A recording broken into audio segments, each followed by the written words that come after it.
Soy Ángel Luis Ucasas y he venido a presentar a Periodista Digital el libro La tercera cara de la luna de Nesky, una antología de cuentos fantásticos que espero que entusiasme al lector. Bueno, hay que arriesgarse. Yo creo que ahora mismo tenemos un público potencial que no es el público clásico que se ha asociado al género. La gente quiere leer y quiere ver género fantástico en series de televisión como Juego de Tronos o True Detective, en el cine, en los videojuegos. Entonces hay que tener la ambición de hacer alta literatura dentro del género fantástico. Y yo creo que la gente además la quiere. Pues empiezo por lo segundo. Voy a ser un poco polémico y me voy a apoyar en las palabras de un colega, de César Mallorquí. Cuando lo entrevisté, él me dijo que la Iglesia era muy celosa de lo sobrenatural. Yo creo que eso está en la raíz de los problemas que tenemos en España para aceptar que un escritor pueda hacer literatura seria haciendo literatura fantástica. Estos problemas no existen fuera de España, son específicos de España. Es verdad que cierta desafección hacia el imaginario es digamos, una tendencia general en la cultura.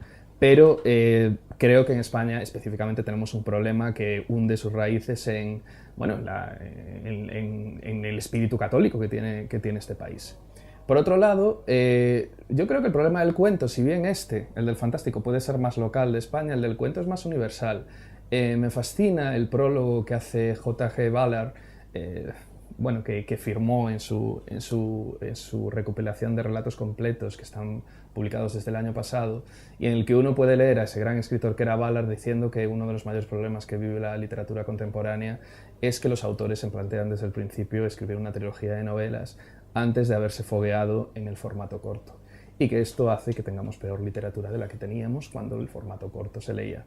Además, yo creo que es el formato ideal para los microtiempos que tenemos ahora mismo. Si las series de televisión triunfan es porque no tienes que estar 2 horas delante de una pantalla, y si el relato debería triunfar es porque lo puedes leer en el metro y tienes una historia completa que te engancha. Entonces yo creo que es un mero problema editorial de no haberse sabido ajustar a las necesidades de la gente, pero estoy convencido de que el relato va a volver con muchísima fuerza, y por eso me animo.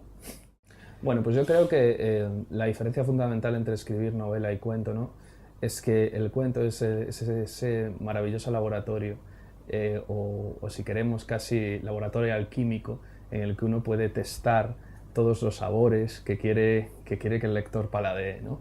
Entonces, yo me considero primero cuentista y luego novelista, eso lo tengo clarísimo. He escrito más de 100 cuentos y he escrito unas 4 o 5 novelas, aunque haya publicado 3.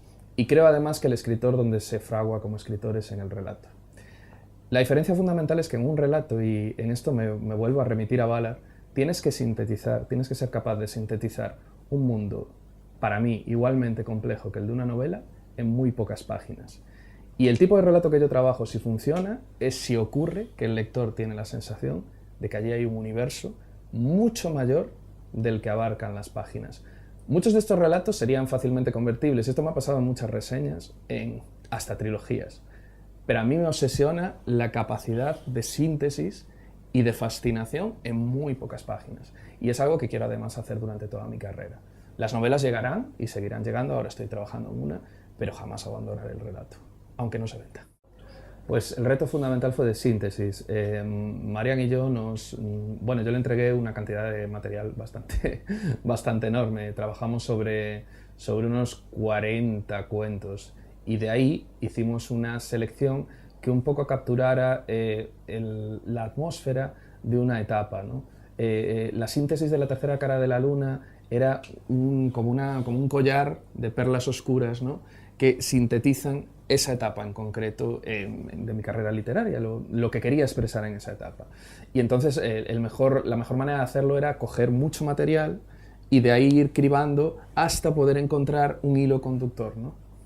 Y eso, más o menos ese fue el mayor desafío, el elegir qué se quedaba fuera y qué se quedaba dentro, cuando no solo priman los criterios del cuento en concreto, sino del flujo del conjunto, ¿no? No nos gusta, Marian es una excelente editora y jamás publicaría una antología de retales, ¿no? Le gusta que haya un flujo, una continuidad, y eso yo creo que es lo más difícil a la hora de trabajar en una antología individual, porque una antología colectiva te permite que haya píldoras, pero una antología individual tiene que ser una melodía. Si empiezan a ser notas discordantes unas con las otras, se caen. Creo que la era de Stephen King de alguna manera se ha acabado, es decir, la era en la que explicamos el fantástico como una colisión como una colisión entre lo real y lo imaginario, y digamos el conflicto surge de esa colisión, eso ya no sirve a estas alturas del juego. Eso sirvió durante un tiempo, de hecho, autores como Richard Matheson, como Stephen King, no tanto Clive Barker, no tanto Neil Gaiman, pero ellos dos que marcaron mucho, sobre todo Stephen King, el devenir del género, lo trabajaron muy bien, ¿no? Esa colisión entre lo que es realista y lo que es imaginario. Yo creo que ahora hay que trabajar desde el imaginario y hacer que las partes realistas y las partes imaginarias estén al mismo nivel. Es decir, trabajamos en otra realidad. Y en esa realidad hay reglas que son distintas a la de nuestra cotidianidad, pero es una realidad igualmente verosímil, con lo cual la gente tiene problemas de dinero, de trabajo, de afectivos, emocionales, sigue teniendo los clásicos problemas. Al final solo podemos contar 5 o 6 historias dentro de la familia, dentro de la pareja, los padres y los hijos, los hermanos, pero el elemento fantástico no debe ser ya disruptivo, no debe romper, debe de integrarse con lo real. Porque ahí estamos hablando de un tipo de literatura, que es la que practica, por ejemplo, Karin Tidbeck o Anna Starobinet, que son dos de las autores con las que comparto editorial, que me parece mucho más interesante. Porque ya no estamos hablando de literatura exactamente fantástica ni realista, estamos hablando de literatura de las otras realidades, ¿no? Yo creo que en cierta manera es más que un paso más, es como el paso. Es la síntesis de un trabajo, es un quinto libro, encierra muchos años de pelearme con la página en blanco, ¿no?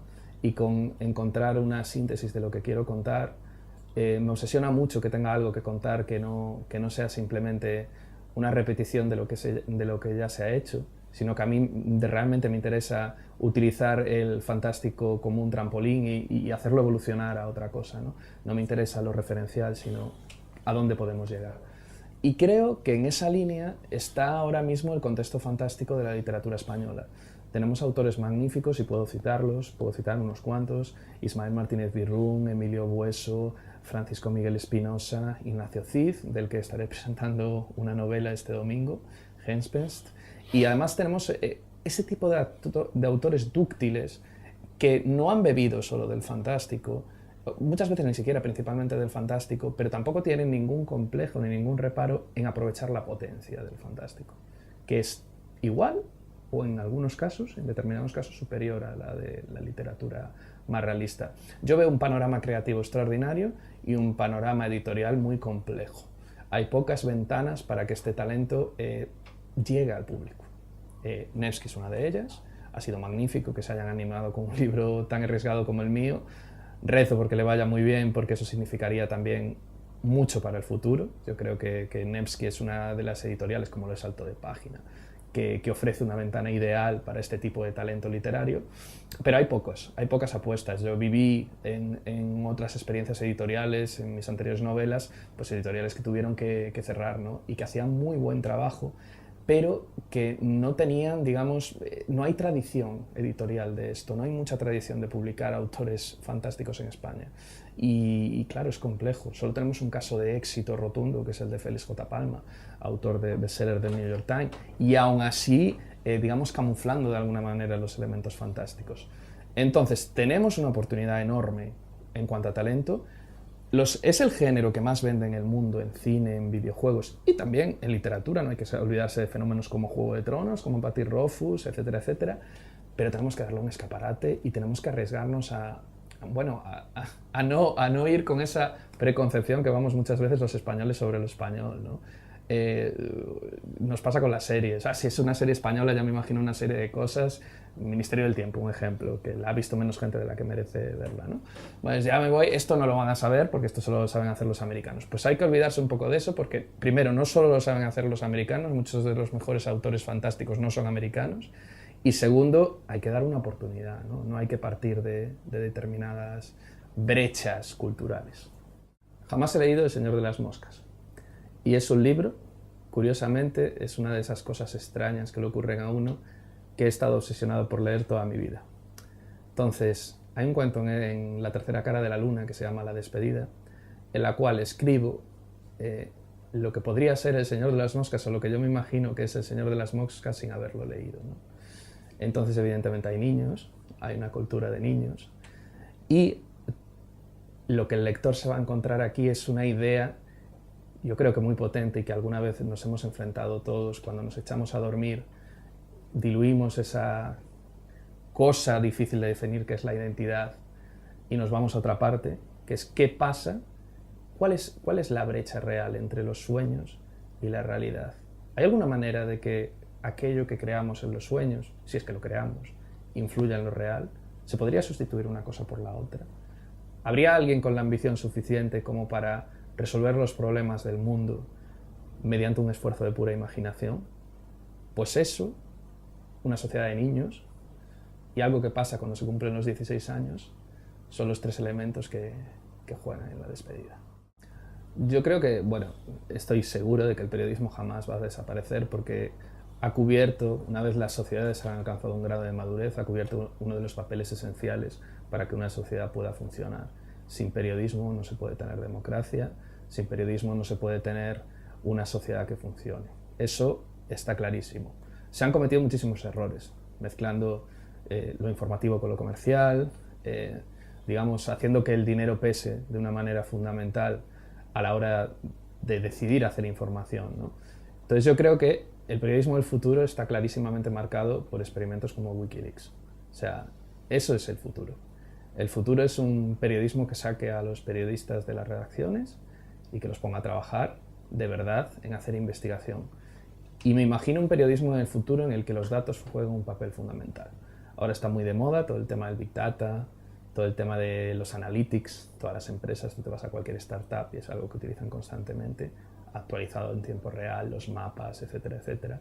Yo creo que ahí es donde tenemos que hacer muchísimo trabajo los periodistas. Tenemos que hacer un trabajo que no solo es de calle, que ya no solo es de capacidad de escritura, sino que es también muy importante en el perfil tecnológico.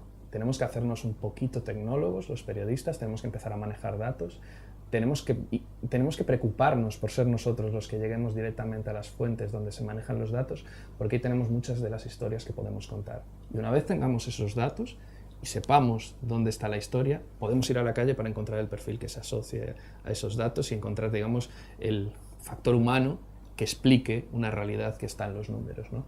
Yo creo que eso es un punto fundamental. Y otro punto fundamental probablemente sea un salto tecnológico en la forma de llegar al lector. Tuve la suerte de hacer un reportaje sobre los OLED, que son digamos, los materiales orgánicos que permiten hacer electrónica flexible. Pues imagínate una hoja de papel en la cual puedas ver un vídeo.